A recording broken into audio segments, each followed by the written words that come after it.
En el ambiente sereno de un antiguo estudio, donde el aire parecía impregnado del polvo de los siglos y los misterios del pasado, se desarrollaba una escena capaz de cambiar la vida de varias personas.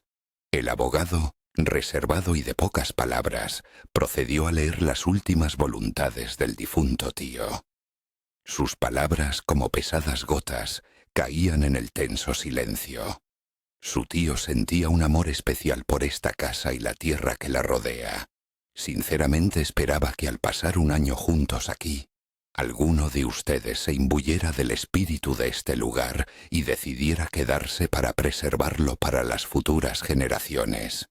En respuesta a esta declaración, las palabras de uno de los sobrinos, Orville Crawford, cuyas cejas se fruncieron en una mueca de disgusto, resonaron como un disparo. Vivir aquí los tres durante un año entero es simplemente impensable.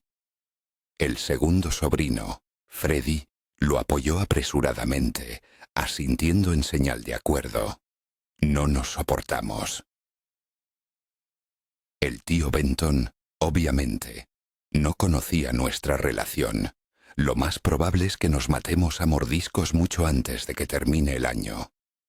El abogado, manteniendo la compostura, subrayó un punto clave del testamento.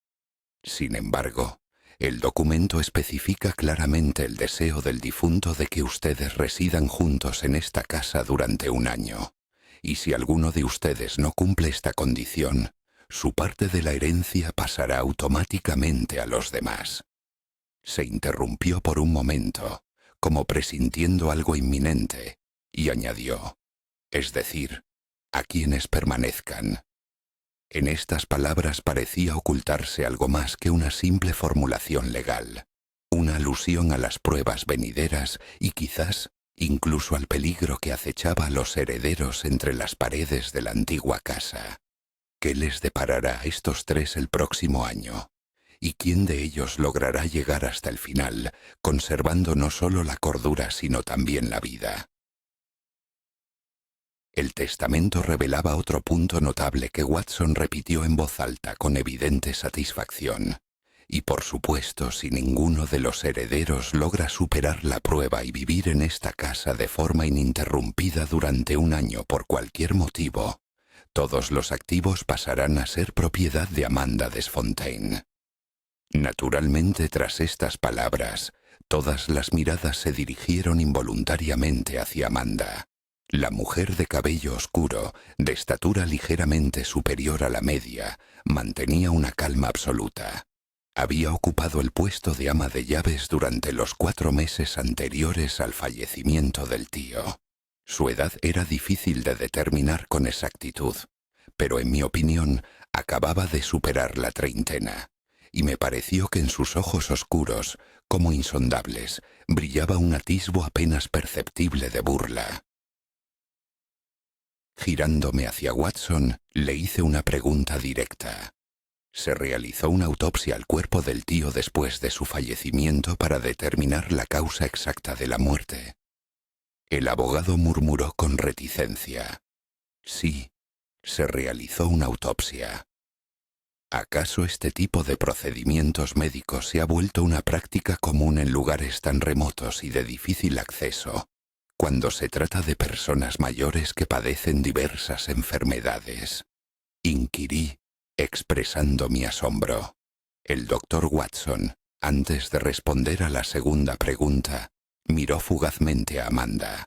Explicó que por lo general, la autopsia no es un procedimiento obligatorio, pero que el difunto tío había insistido en que se realizara en caso de su fallecimiento.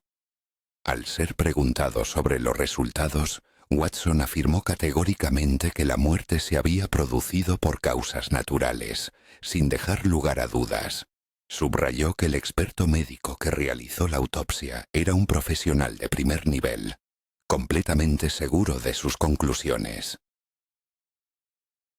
Tras estas palabras, el narrador volvió a dirigir su mirada hacia Amanda, en cuyo rostro se dibujó una sonrisa apenas perceptible.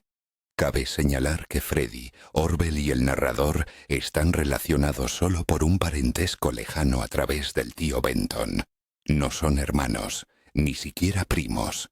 El único de ellos que lleva el apellido Crawford es Orville.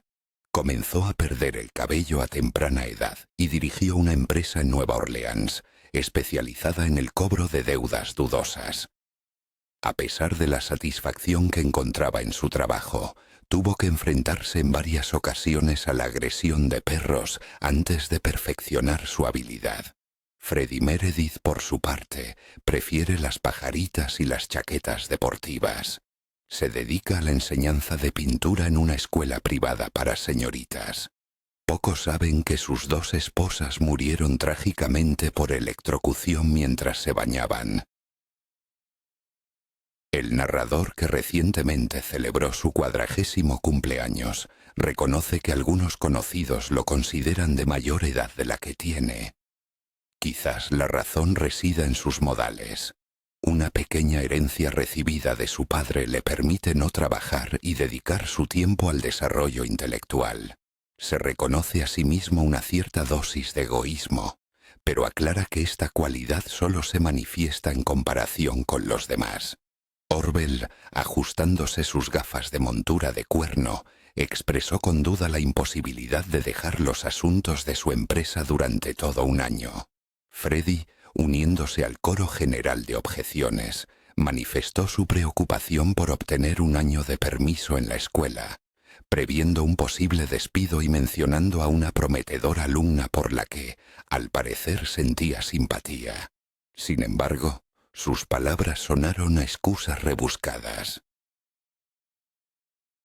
El autor consideró inapropiado expresar tales dudas, teniendo en cuenta que la parte de cada uno de ellos ascendía a $1 millón, una suma por la que valía la pena posponer cualquier asunto, renunciar a una posible cónyuge e incluso sacrificar la libertad personal.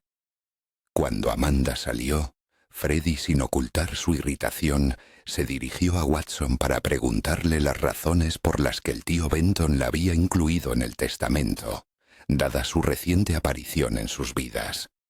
No dejó de insinuar una posible relación entre ellos. El abogado Watson respondió secamente que no sabía nada al respecto. El autor no compartía las sospechas de Freddie. Conociendo al tío Benton, estaba dispuesto a creer cualquier cosa, pero le parecía improbable que Amanda hubiera accedido a participar en una intriga dudosa. ¿Pero quién es esta misteriosa Amanda Desfontaine?, preguntó Orville, intentando desentrañar el misterio que envolvía a esa mujer. Watson, sin prisa, guardó el testamento y los demás documentos en un voluminoso sobre. Luego lo selló cuidadosamente con un cordel y lacre, evaluando atentamente su trabajo. Finalmente, tras aclararse la garganta, pronunció: «Su nombre está relacionado con un crimen notorio. Fue declarada culpable de asesinato, pero posteriormente indultada. La señora Desfontaine lleva el apellido de su difunto marido, la víctima de su fechoría. El matrimonio se celebró cuando ella apenas tenía 17 años, y el señor Desfontaine era un hombre de edad madura que había superado la barrera de los 50. Lamentablemente, falleció solo 3 meses después de la boda. A instancias de los familiares, se realizó una autopsia que reveló rastros de envenenamiento. Durante el interrogatorio, la señora Desfontaine confesó haberle administrado personalmente una dosis letal a su marido, explicó Watson, poniéndose el sombrero. Pasó 14 largos años entre rejas y fue liberada hace solo 8 meses. Y el tío Benton la contrató sabiendo de su oscuro pasado. ¿Acaso no estaba al tanto de sus fechorías?, exclamó Orville con indignación, asombrado por tal decisión. Sí, él sabía perfectamente quién era. A decir verdad, me dio la impresión de que buscaba intencionadamente a una persona así, concluyó Watson, insinuando los motivos ocultos del tío Benton. En mis pensamientos rendí homenaje a la perspicacia del tío Benton, imaginando su sonrisa maliciosa iluminando el más allá, ya fueran los vergeles del paraíso o las llamas del infierno. El tío Benton, Hombre de inmensas riquezas y mal genio, sentía desprecio por todo lo existente, incluidos nosotros, sus herederos. Bien podrían haber destinado sus millones a causas benéficas, si tan solo hubiera creído en su existencia. Sin embargo, este tipo de testamentos a menudo son objeto de litigios. Y así, resignado a lo inevitable, el tío, al parecer, ideó su propia manera de ajustar cuentas con los legítimos herederos. Watson, ¿quiere decir que estamos obligados a comer en esta casa? ¿A consumir lo que prepare esta mujer?, exclamó Freddy, cuyo rostro palideció de horror. La señora Desfontaine no se encarga personalmente de la preparación de la comida. Se apresuró a tranquilizarlo Watson. La casa cuenta con un cocinero profesional. Ella solo supervisa las tareas del hogar y da las órdenes necesarias. Pero si surgiera alguna circunstancia imprevista, si alguno de ustedes se sintiera indispuesto, en ese caso, por supuesto, insistiría en la realización de una autopsia. Orwell fue inflexible en su decisión. Me desharé de ella de inmediato. Sin embargo, Watson replicó con una sonrisa burlona. Eso no está en su poder. El testamento indica inequívocamente que ella conserva su puesto de ama de llaves durante 1 año. De lo contrario, perderán toda la herencia. Después de que el abogado se marchara, el narrador subió a sus aposentos. En presencia de Amanda, 2 doncellas terminaban la limpieza. Él se dirigió al ama de llaves queriendo aclarar: prefiero desayunar aquí. Edgerton recogerá personalmente la comida de la cocina. Amanda ofreció: puedo encargar que le traigan el desayuno. Pero el narrador insistió: gracias, pero solo Edgerton conoce el secreto de preparar el café a mi gusto. Además, tendrá otros encargos. Se produjo una pausa durante la cual se estudiaron mutuamente con la mirada. En el rostro del ama de llaves apareció una leve sonrisa. «¿Este Edgerton es que cumple las funciones de catador de su comida?», preguntó ella. El narrador confesó que le resultaba difícil describir a Amanda. Decir simplemente que era atractiva sería demasiado escaso. Llamarla hermosa tampoco era del todo exacto. Lo definiría así: su belleza física y su aguda inteligencia se encontraban en una asombrosa armonía, lo que en su opinión es una combinación rara. Excepto el ritual de preparación del café, proclamó, todos los demás aspectos de la comida están enteramente bajo su competencia. Aclaró que si el menú del desayuno incluía jamón o carne hervida, el acompañamiento ideal sería la salsa de tomate. También expresó su predilección por el zumo de naranja, pero subrayó que el pescado era un plato categóricamente excluido de su dieta matutina. Esa misma tarde, a la hora de la cena, cuando ya estaba a punto de probar la primera cucharada de un aromático caldo de pollo, Orwell lo detuvo de repente. «Espera, Charles», dijo con cierta inquietud en la voz. «¿Qué ocurre?», preguntó Charles, sin comprender el motivo de la demora. En ese momento, se dio cuenta de que ni Orwell ni Freddy habían tocado sus platos y, al parecer, no tenían intención de hacerlo. En los rostros de ambos se reflejaba una evidente preocupación. ¿Cómo podemos estar seguros de que todo esto es seguro?, preguntó Orwell, abarcando con la mano la mesa puesta, como señalando una amenaza potencial oculta en cada plato. Charles miró con perplejidad el contenido de su cuchara. «Supongo que es poco probable que Amanda decida envenenarnos precisamente la primera noche de nuestra estancia aquí», respondió, intentando relajar la situación. Sin embargo, Orwell no compartía su visión optimista de la situación. «No sé», murmuró. «Estoy convencido de que la mayoría de las envenenadoras son personas completamente impredecibles, capaces de los actos más inesperados. Freddy y yo hemos discutido nuestras preocupaciones y hemos desarrollado ciertas medidas de precaución». Amanda entró sin esfuerzo en el comedor. Su mirada recorrió los manjares servidos, evaluándolos con profesionalidad. «Espero que todo esté a su gusto», pronunció, más afirmando que preguntando. Orwell le dedicó una sonrisa radiante. Estábamos a punto de enviarle a buscar. Ha surgido la necesidad de discutir un asunto de suma importancia. ¿Y qué asunto es ese?, preguntó Amanda con contención. Orwell, eligiendo cuidadosamente sus palabras, comenzó su discurso. «Señora Desfontaine, dígame honestamente, ¿qué prefiere? ¿Una sólida cuenta bancaria con $150.000 o la perspectiva de acabar tras las rejas en alguna prisión olvidada por Dios, perdida en la espesura de los bosques?» Freddy se apresuró a aclarar el discurso algo confuso de Orwell. Orwell intenta hacerle entender que cada uno de nosotros, él, yo y Charles, está dispuesto a entregarle $50.000 como obsequio al cabo de un año. Al fin y al cabo, usted ha sido una ama de llaves ejemplar y dedicada para el tío Benton durante 4 meses, y sentimos un sincero deseo de recompensarla por su arduo trabajo. Orwell se frotó las manos con expectación. Una leve sonrisa apareció en los labios de Amanda. Orwell continuó persuadiéndola. «Seamos realistas, señora Desfontaine. Si todos nosotros seguimos vivos al final de este año, o al menos uno de nosotros, usted no recibirá ni un céntimo de la herencia. Ni un solo céntimo. En nuestra opinión, esto sería extremadamente injusto para usted». En los ojos de Amanda brilló un fuego travieso, y apenas pudo contener una sonrisa de júbilo, anticipando el triunfo. Orwell, a su vez, asintió enérgicamente con la cabeza, confirmando la seriedad de su intención.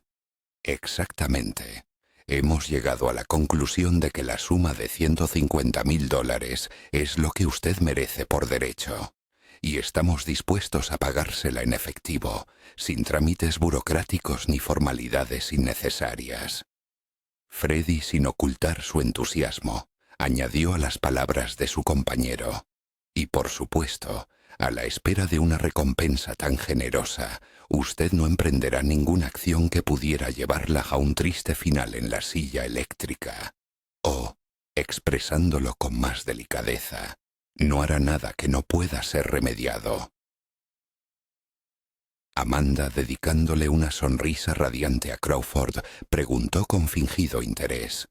«Señor Crawford, ¿está dispuesto a desprenderse de $50.000 a mi favor?» «Por supuesto», fue la respuesta inmediata. «No puede haber ninguna duda». Luego dirigió su mirada a Freddy, haciendo una pregunta similar. «¿Y usted, señor Freddy?» «Por supuesto», se apresuró a asegurarle. «No tengo ningún deseo de ser víctima de envenenamiento». Después de esto, Amanda dirigió su mirada hacia mí, esperando mi reacción. «No, no tengo intención de pagarle dinero», declaré con firmeza.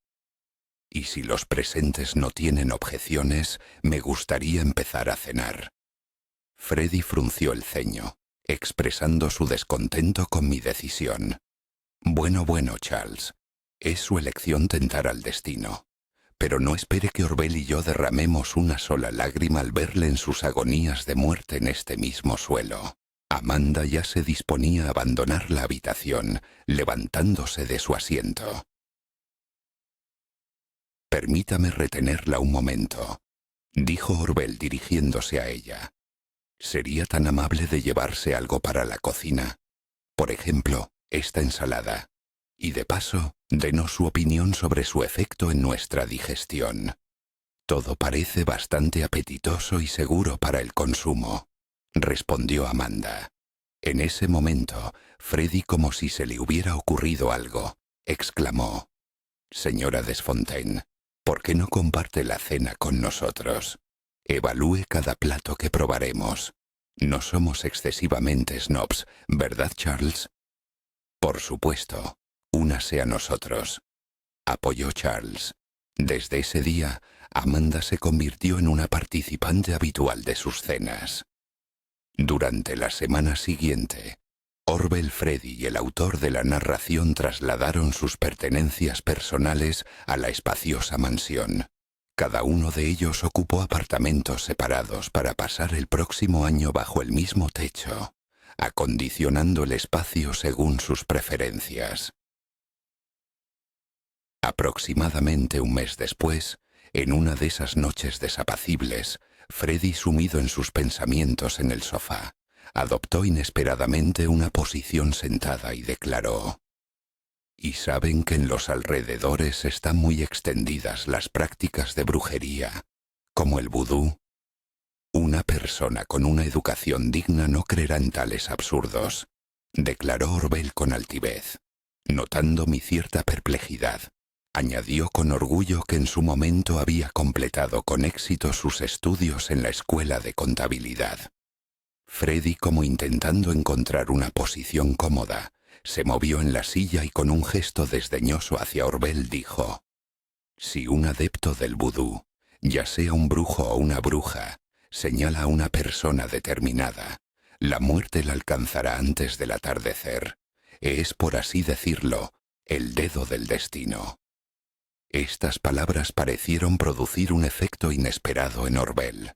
Se encogió visiblemente. «Ahora se me ocurre que quizás nuestras preocupaciones deberían ir más allá de Amanda», murmuró. «¿A qué te refieres exactamente?», preguntó Freddy con atención, sin apartar la vista de su interlocutor.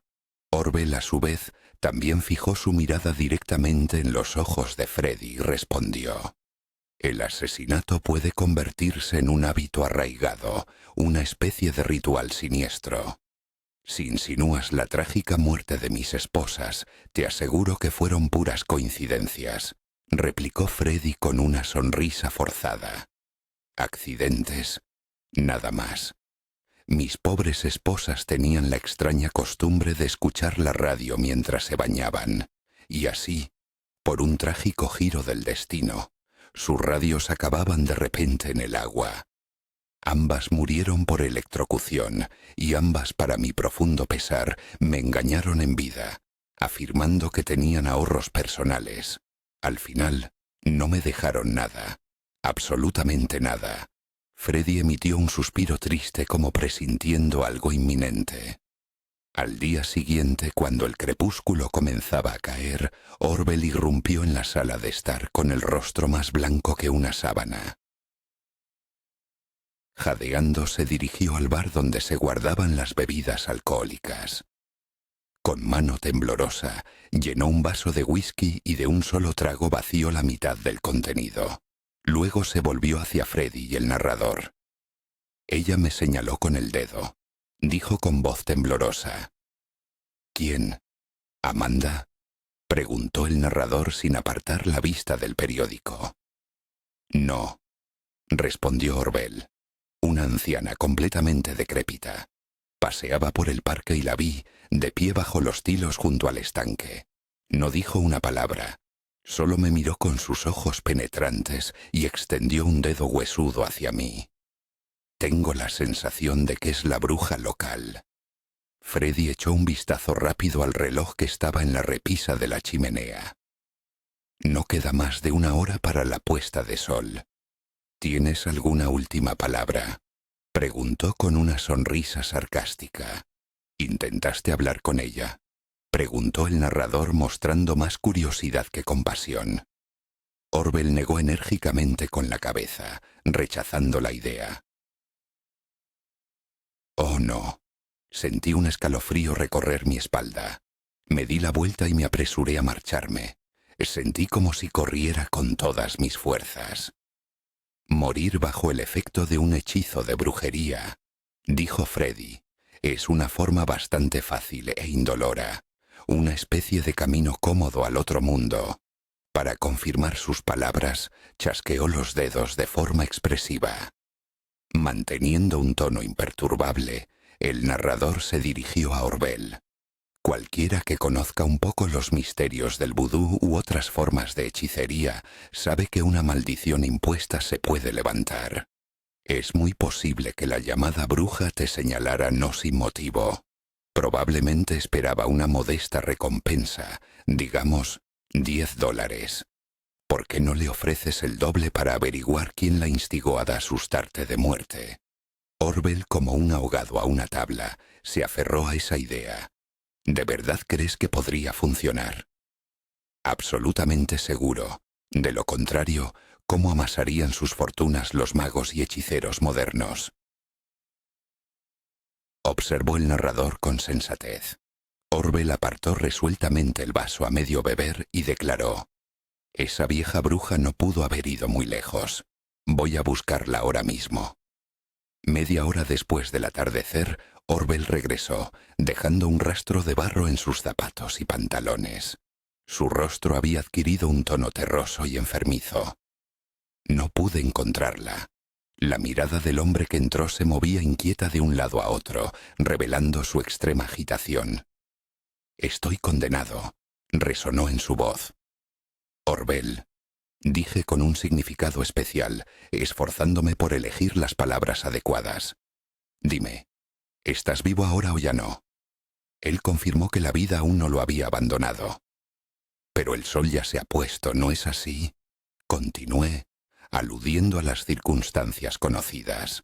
Orwell parpadeó varias veces con confusión, pero luego finalmente comprendió el significado de mis palabras. «Dios mío, es verdad.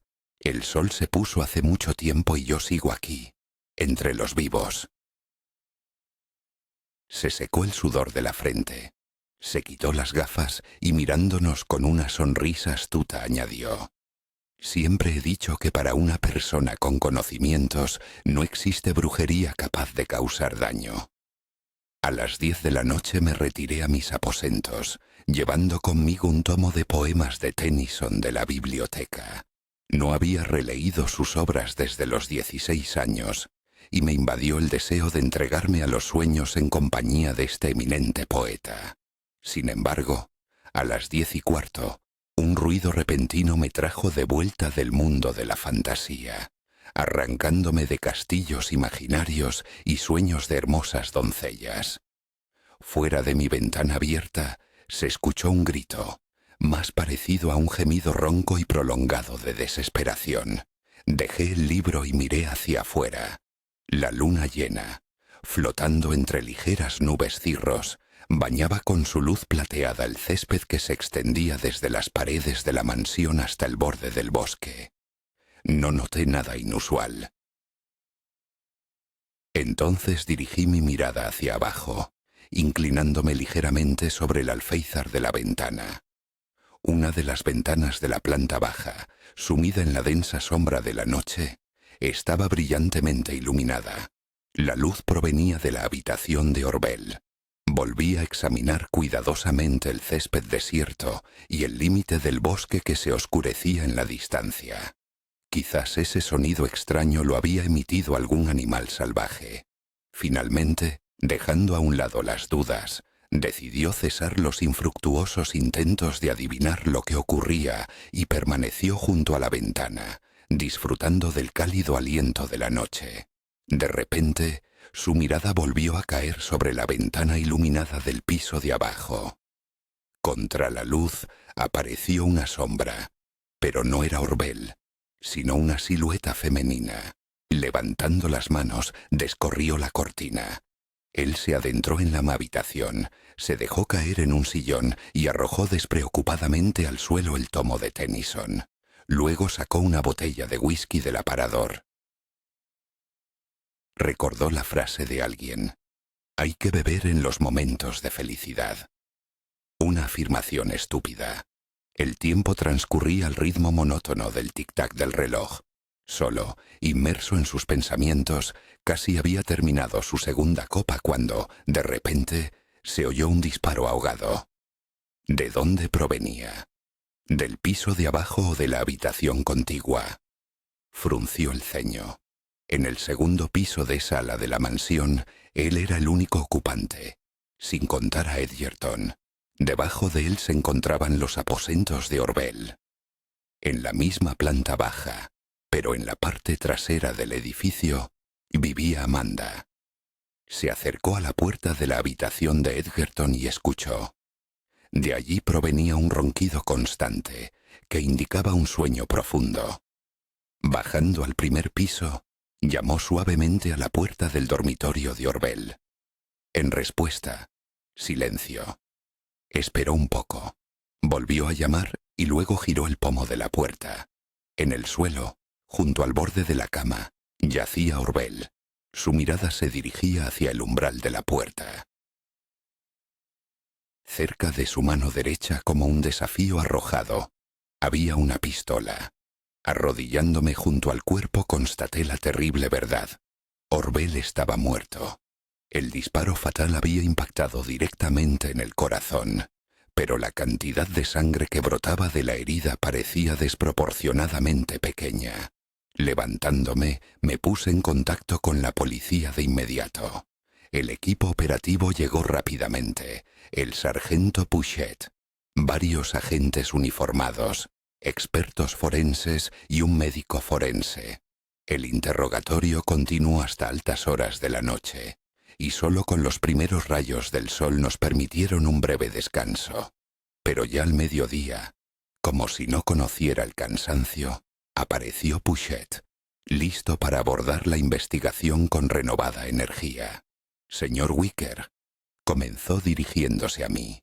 Si creemos sus palabras, usted escuchó un disparo e inmediatamente bajó. En respuesta, solo asentí con la cabeza afirmativamente. ¿Notó algo inusual o escuchó algún sonido que precediera al disparo fatal?, inquirió el sargento. No, absolutamente nada. Nada que pudiera parecer mínimamente extraño o sospechoso, respondí. El sargento dirigió su mirada a Amanda, haciendo una pregunta llena de duda. ¿Insiste en que no oyó ni un solo disparo? Subrayó la cercanía de su habitación a los aposentos del señor Crawford, como insinuando la imposibilidad de no haber oído el sonido fatal. El rostro de Amanda, como esculpido en mármol, no se inmutó. Estaba profundamente dormida y no oí nada. Fue su tranquila respuesta. Decidí aportar mi grano de arena a la conversación y señalé. Mi ventana estaba abierta y yo estaba despierto. Freddy, al parecer, estaba más interesado en los aspectos médicos del caso. ¿Se realizará una autopsia al cuerpo?, preguntó. Puchette, como un experimentado jugador de ajedrez, reveló parte de sus cartas. Hemos extraído la bala. Coincide perfectamente con la pistola encontrada junto al cuerpo. Su mirada, deslizándose por los presentes, parecía buscar una respuesta a una pregunta tácita. Preliminarmente se puede concluir que el señor Crawford se suicidó. En la voz de Freddy se oyó una burla. ¿De verdad lo cree? Puchette, manteniendo una expresión imperturbable, admitió. No del todo. Me atormenta la pregunta. ¿Por qué una persona que está a punto de recibir una herencia de $1 millón se quitaría la vida? Una leve sonrisa se dibujó en la comisura de sus labios. Me aventuré a plantear una hipótesis, intentando explicar el motivo. Quizás Orville padecía una enfermedad incurable que lo empujó a un paso desesperado. Puchette negó con la cabeza, dando a entender que esa versión ya había sido estudiada a fondo. Explicó que Orville Crawford, según el diagnóstico de su médico tratante, gozaba de buena salud. Literalmente un mes antes, se había sometido a un examen médico completo que no reveló ninguna anomalía. Sin embargo, no me rendí, sugiriendo que Crawford podría haber estado en un estado de profunda depresión o experimentar un miedo intenso. Al fin y al cabo, no hay que olvidar que el día anterior una bruja lo había señalado con el dedo, lo que pudo haber sembrado el pánico en su alma. Cuando una persona teme una muerte inminente, a veces intenta tomar el control de la situación cometiendo suicidio. Puchette informó que habían dado con el paradero de esa misma bruja. Su nombre era Belle James, y era quizás la única en el condado que aún practicaba ritos vudú. La tía, como la llamaban los lugareños, recibía un pequeño apoyo de organizaciones benéficas, pero necesitaba fondos adicionales para tabaco y vino, sin los cuales no concebía su existencia. Me pregunté quién le había pagado para que asustara a Orwell. Le hice una pregunta directa a Puchette. Respondió que ella misma no lo sabía. Había recibido por correo un sobre que contenía una nota anónima, escrita a máquina, y $20 como honorarios. En la nota se indicaban las características de la persona a la que debía señalar con el dedo, así como su nombre. Puchette guardó silencio. Me miró fijamente, como sopesando cada palabra, y luego continuó. El problema era que la tía Belle James tenía muy mala vista.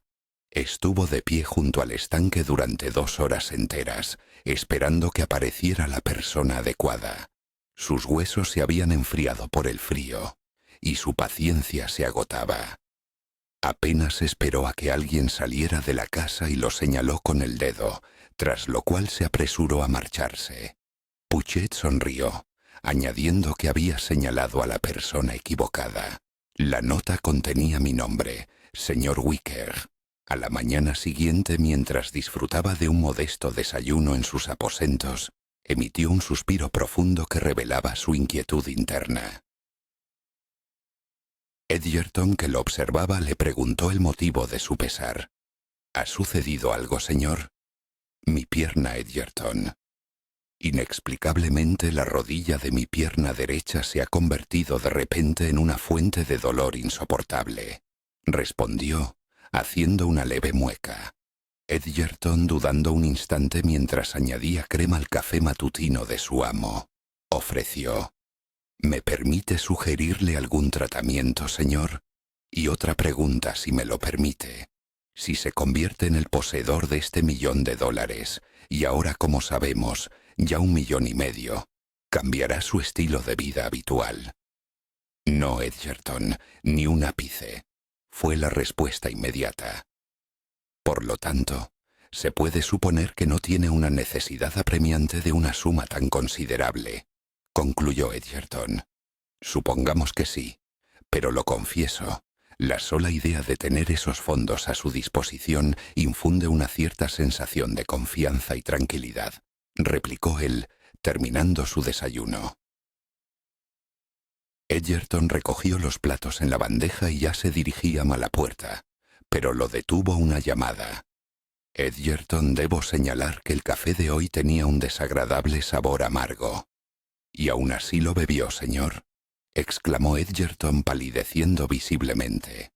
—Por supuesto que lo bebí, Edgerton. Pero dígame, ¿y si estaba envenenado? —dijo con creciente preocupación. —¡Qué tontería! —murmuró, sintiendo, sin embargo, una ligera confusión. —Usted mismo preparó la bebida, ¿no es así? —Exacto, señor. En el rostro de Edgerton se reflejó una distracción que de inmediato se transformó en un destello de comprensión. Creo recordar que el café se coció un poco de más. Debo admitir que la cocinera me entretuvo con sus conversaciones, distrayéndome del proceso. ¿Y qué tipo de conversaciones fueron tan cautivadoras como para impedirle preparar mi café correctamente? Preguntó él. Estábamos hablando de asuntos relacionados con el vudú, señor.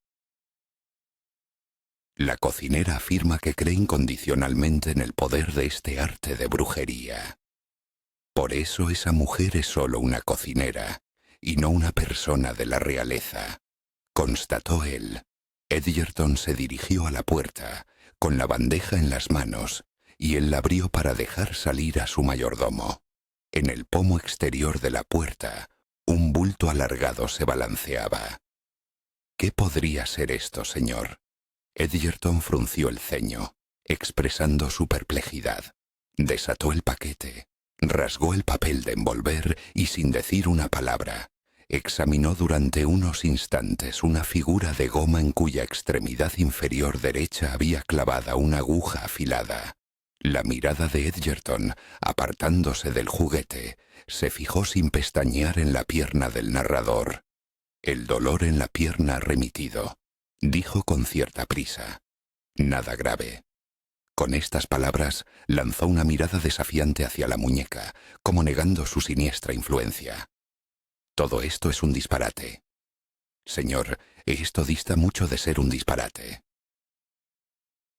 Usted no cree que el señor Crawford se quitó la vida voluntariamente, ¿verdad? En respuesta, un silencio significativo se cernió. Disculpe mi franqueza, pero usted es simplemente un loco. Edgerton, fue la evaluación categórica. El mayordomo, aunque parecía avergonzado, se mantuvo firme.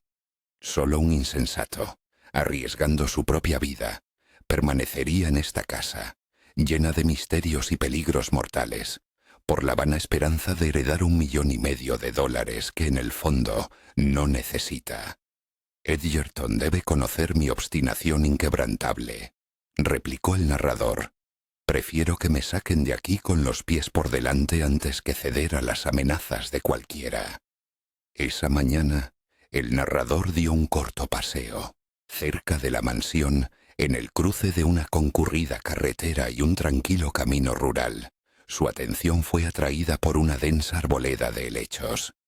Se adentró en su fresca sombra, deseando observar estas antiguas plantas.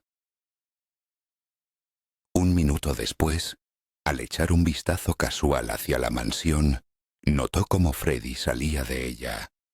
Este se dirigió rápidamente al buzón de correos, situado junto a la carretera, y depositó un sobre en él.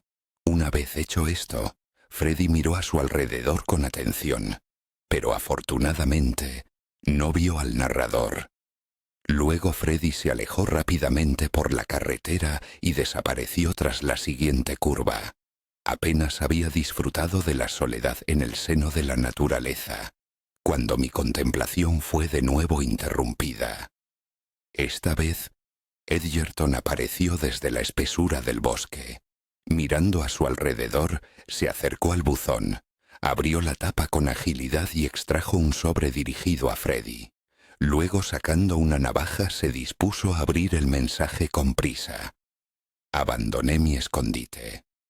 Edgerton, ¿qué son estas acciones censurables?, le pregunté.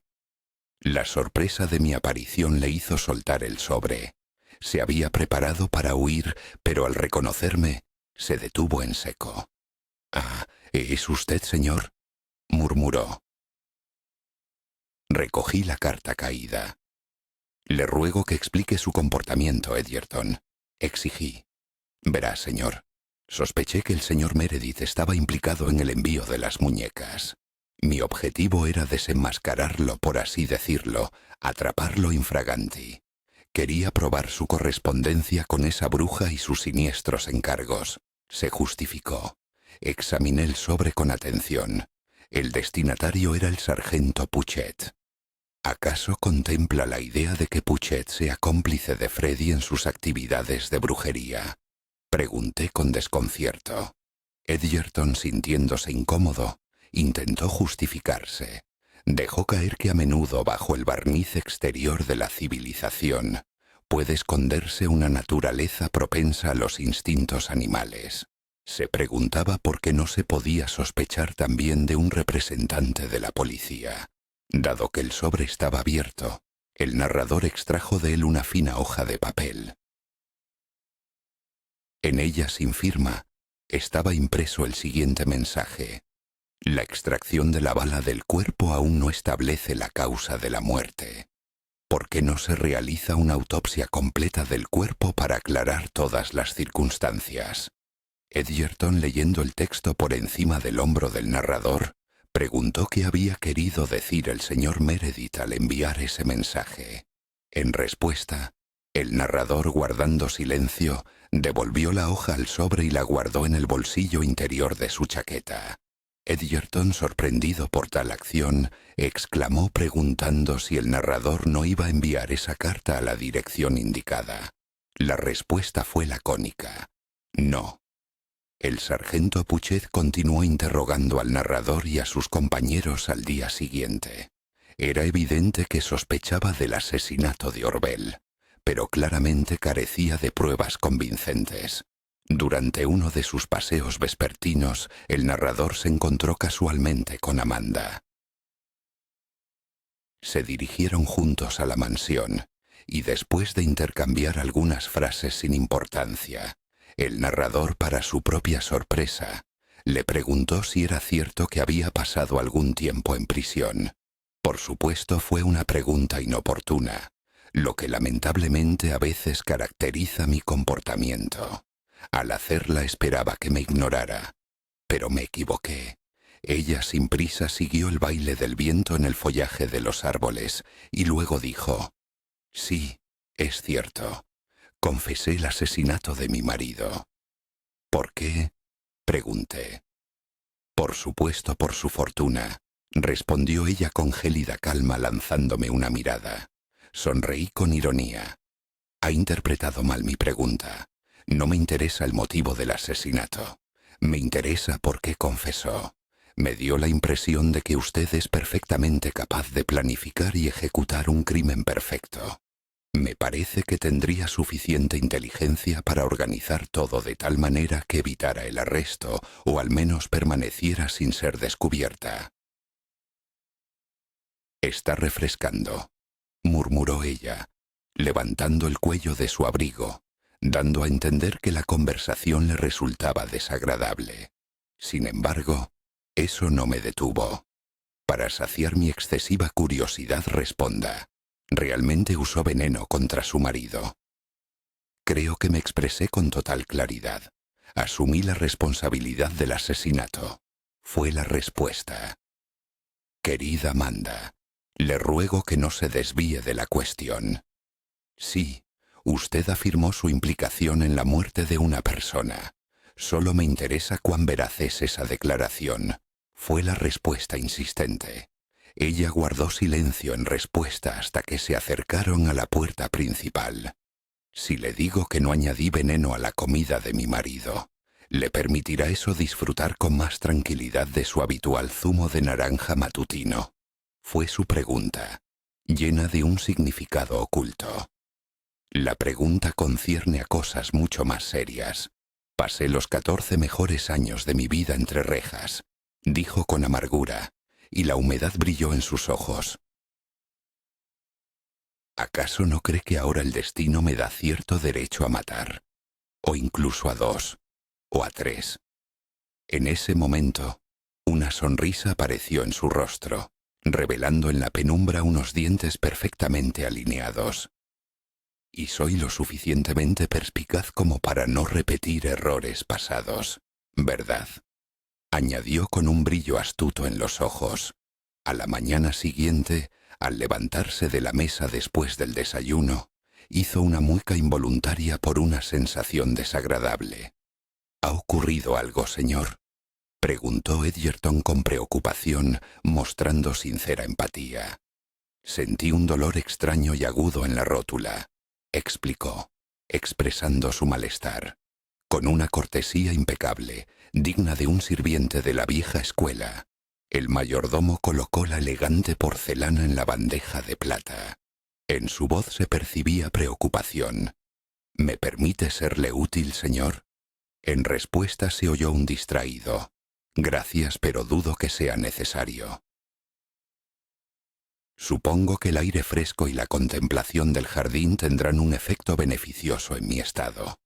En lugar del paseo previsto por el fragante jardín, el narrador se dirigió a la biblioteca. En ese templo de conocimiento y silencio no había ni un alma.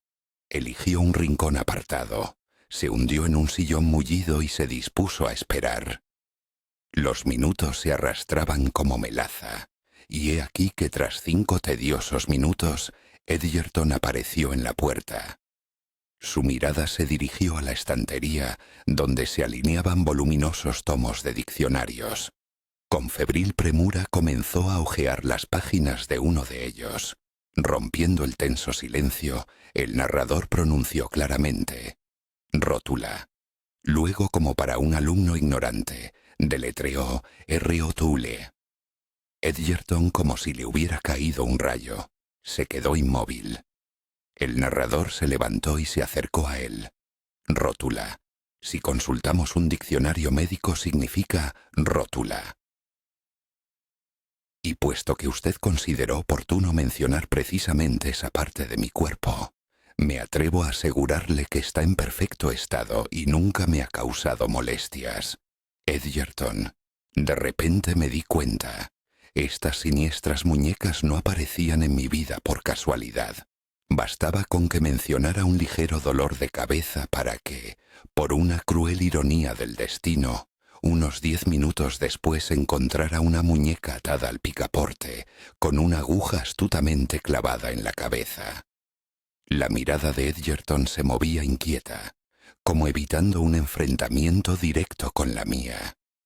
Después de la enésima aparición, aparentemente casual, de una muñeca, se me ocurrió la idea de un micrófono oculto en la habitación.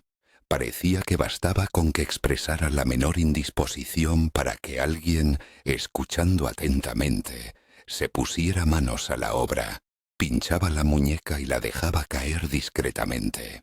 Sin embargo, tras una búsqueda exhaustiva, la presencia de un micrófono fue completamente descartada. Edgerton, usted está detrás de esta extraña historia de las muñecas, constaté. Sí, señor. Es obra mía, fue la respuesta inmediata. ¿Fue usted quien envió la carta con dinero a esa bruja? Continué el interrogatorio.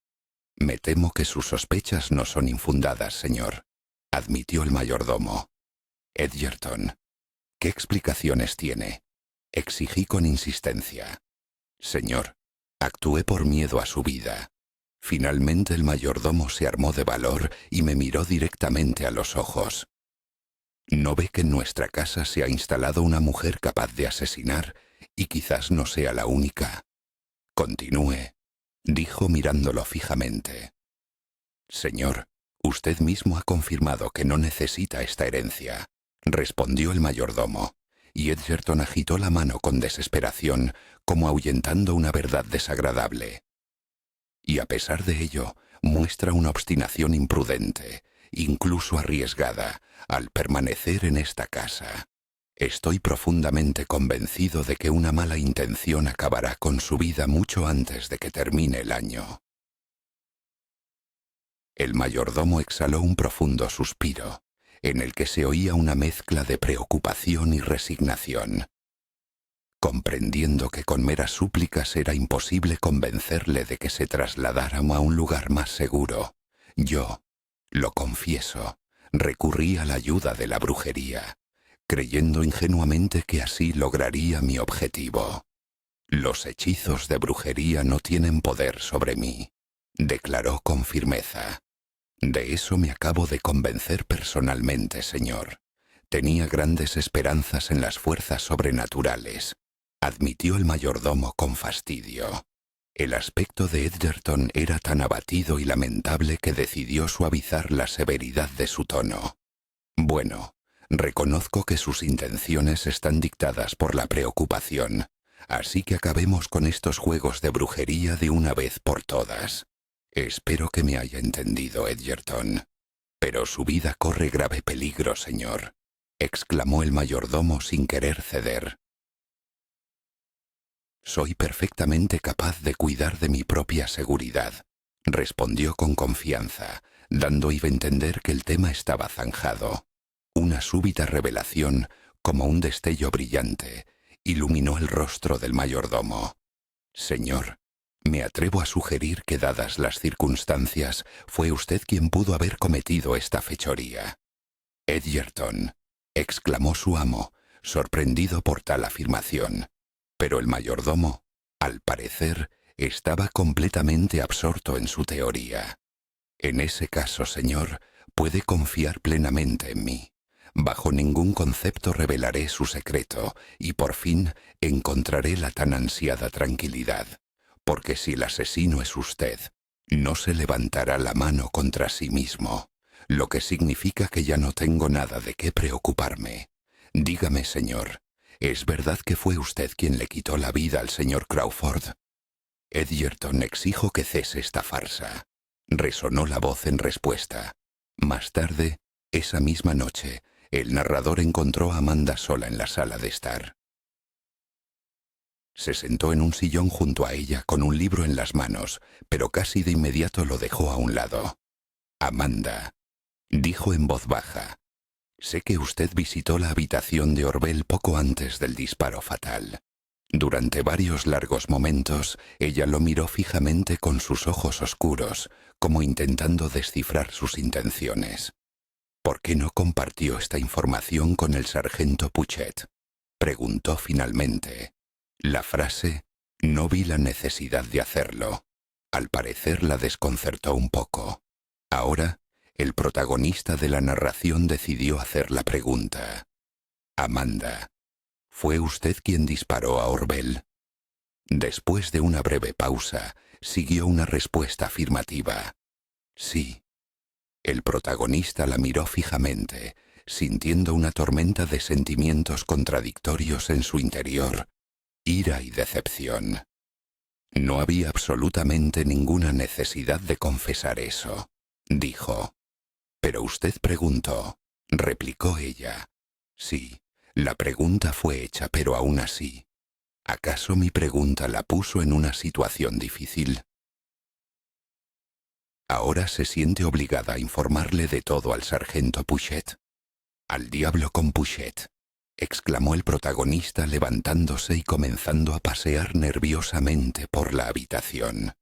«Amanda, si tiene una necesidad irresistible de quitar vidas por beneficio económico, quizás acepte detenerse si le ofrezco todo lo que tengo. Realmente estoy dispuesto a ni hacerlo, si usted quiere». Las siguientes palabras se le atascaron en la garganta. Amanda sonrió apenas perceptiblemente, observando con ironía. «Pero usted se negó a pagarme solo $50,000 como garantía de que no le quitaría la vida con veneno».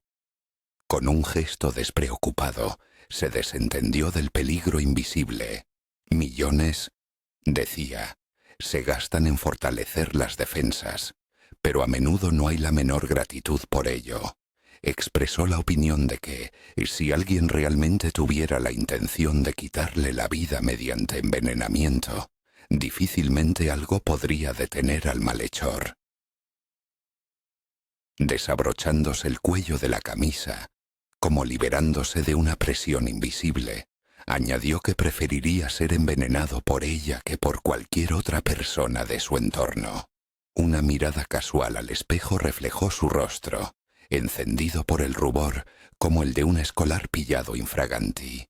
Continuando su discurso, torpemente comentó que ella no debería haber matado a Orwell. En respuesta, se escuchó la declaración de que ella no lo había matado, sino que solo había disparado a un cuerpo ya sin vida. Intrigado, pidió una explicación. Amanda comenzó su relato diciendo que ese día estaba haciendo una ronda nocturna por la mansión.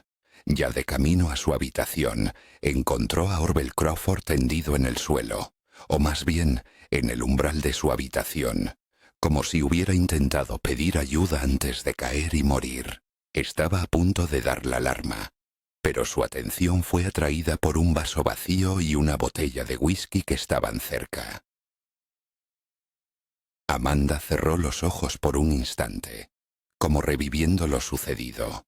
Al oler la botella comprendió que Orwell había sido envenenado y que en la casa residía una exconvicta con experiencia en envenenamientos y asesinatos.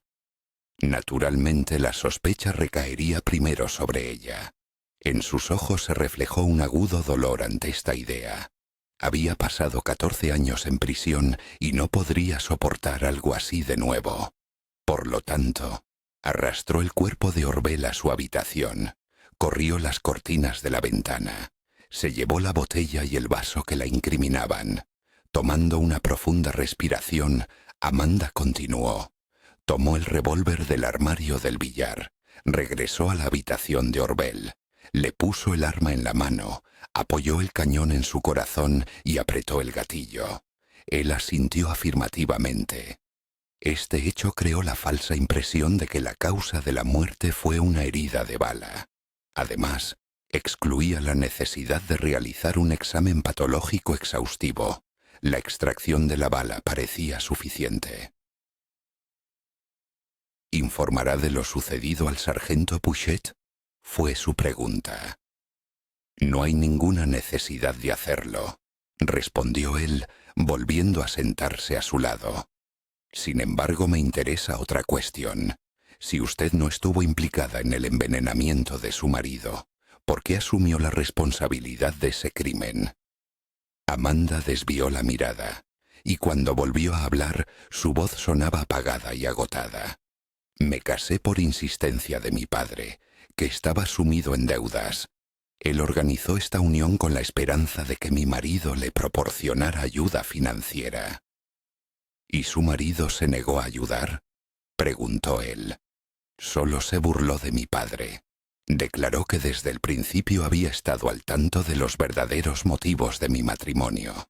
Dijo que no fuimos nosotros quienes lo engañamos a él, sino él a nosotros. El intento de envenenamiento se había llevado a cabo de forma extremadamente poco profesional, y la exposición de mi padre habría sido inminente, dijo ella, y sus manos temblaron. ¿Acaso su padre cometió un acto tan monstruoso, envenenando a su esposo, y usted, movida por una lealtad incomprensible, asumió la carga de la culpa?, exclamé, incapaz de ocultar mi asombro. ¿Cómo pudo permitir algo así? Un ligero rubor de vergüenza tiñó las mejillas de Amanda. Me convenció de su pronta muerte, afirmando que una enfermedad incurable no le dejaría más de 1 año de vida, y que la prisión sería peor que la muerte para él. Me suplicó, prometiendo que mi encarcelamiento no duraría más de 1 año, y que dejaría una carta que después de su partida limpiaría mi nombre para siempre. Y cuando llegó la triste hora, la carta nunca fue encontrada. Pregunté con esperanza. No murió. Está vivo y goza de buena salud hasta el día de hoy, cortó ella, volviéndose bruscamente hacia mí. Ahora entiendo que su enfermedad fue solo un sucio engaño. Las lágrimas brillaron traicioneramente en sus ojos. Ni siquiera se molestó en visitarme en la cárcel o al menos escribir un par de palabras. Ante mí se presentó la trágica figura de una mujer solitaria, cuya orfandad había comenzado en una lejana infancia. Con un suave toque de mis dedos, rocé sus sienes, intentando aliviar un poco su dolor anímico. En ese tenso momento, Edgerton entró en la habitación, rompiendo el silencio con su pregunta profesional. ¿Cuáles son sus instrucciones para esta noche, señor? Levantándose del sillón dijo: Edgerton, la señora Desfontaine no está implicada en la muerte de Orwell. La mirada del mayordomo se deslizó de Amanda hacia él, y éste observó cortésmente: Me alegra oír eso, señor. Y algo más, Edgerton, continuó. Yo tampoco soy culpable de la muerte del señor Orwell. Eso es muy reconfortante, señor, respondió el mayordomo, disponiéndose a salir de la habitación. Edgerton, lo llamó él. Sí, señor, respondió él. De repente se me ocurrió que usted pudo haber cometido el asesinato del señor Orwell, declaró él. El mayordomo levantó una ceja con sorpresa. ¿Yo, señor?, preguntó con asombro manifiesto. Usted mismo, probablemente por lealtad hacia mí. Usted, movido por el sentido del deber, pudo haber decidido que era necesario eliminar a quienes, en su opinión, representaban una amenaza para mi bienestar, explicó él. Se equivoca, señor, replicó Edgerton. Yo no cometí el asesinato del señor Crawford. Esa idea ni siquiera se me pasó por la cabeza. Se tiró pensativamente del lóbulo de la oreja. En ese caso, si ninguno de los tres es culpable de la muerte de Orwell, solo queda un sospechoso, concluyó. La respuesta fue inmediata. Sí, señor. Absorto en la determinación, volvió a pasear por la habitación hasta que la decisión final maduró en su mente. En ese caso, mi deber es quitarle la vida a Freddy, resonó en el aire. Pero, señor, exclamó Edgerton sorprendido por lo que había oído. Una mano levantada interrumpió su discurso con autoridad. «No podrá cambiar mi decisión, señor». Intentó intervenir de nuevo Edgerton, sintiendo el peligro inminente. Un obstinado movimiento de cabeza expresó su inflexibilidad. «Mi propia seguridad no importa. Sin embargo, soy consciente de que mi muerte antes que la de Freddy le abriría el camino para acabar con Amanda. Probablemente, él se siente amenazado por su presencia en esta casa, por su notoriedad. No puedo permitir que atente contra su vida». Resonaba en sus palabras una inquebrantable intención de proteger a su amada. «Charles», intervino Amanda, «me parece que recae sobre mí la responsabilidad del futuro del señor Meredith. No permitiré que arriesgue su libertad, exponiéndose al peligro de la prisión. Señor y señora», comenzó Edgerton intentando hacerles entrar en razón. Pero en ese momento un grito penetrante que venía de arriba rompió el silencio haciendo que todos se quedaran inmóviles en tensa espera. El sonido inesperado me hizo estremecer. «Creo que distingo la voz de Freddy», murmuré, sintiendo un escalofrío recorrer mi espalda. Edgerton al parecer no se sorprendió en absoluto. «Efectivamente, es su voz», dijo con una frialdad inquietante. «Me atrevo a suponer que su radio se cayó en la bañera mientras el señor Meredith se bañaba. Es lamentable si el pobre hombre fue víctima de una descarga eléctrica». Mi mirada se volvió entrecerrada y sospechosa. «Nosotros estamos abajo, y Freddy arriba. ¿Cómo sabe lo que está pasando?» En el rostro de Edgerton no se movió ni un músculo. Permaneció imperturbable como una máscara. «Es solo una suposición mía, señor, pero sé del gusto del señor Meredith por escuchar la radio mientras se baña. El aparato suele estar situado encima de su cabeza, en un estante extremadamente inestable, tanto que el más mínimo golpe en la pared puede provocar la caída del estante con su contenido directamente al agua». Me vi obligado a reconocer la perspicacia de Edgerton, aunque su aparente inocencia no me convencía del todo. Ahora me enfrentaba a la pregunta de qué hacer con los $3 millones que habían caído de repente en mis manos. Quizás una discusión conjunta ayudaría a encontrar una salida a la situación. Fin de la historia. Si te gustó, dale like, suscríbete y cuéntanos en los comentarios ¿qué parte fue tu favorita? Nos vemos en la próxima aventura.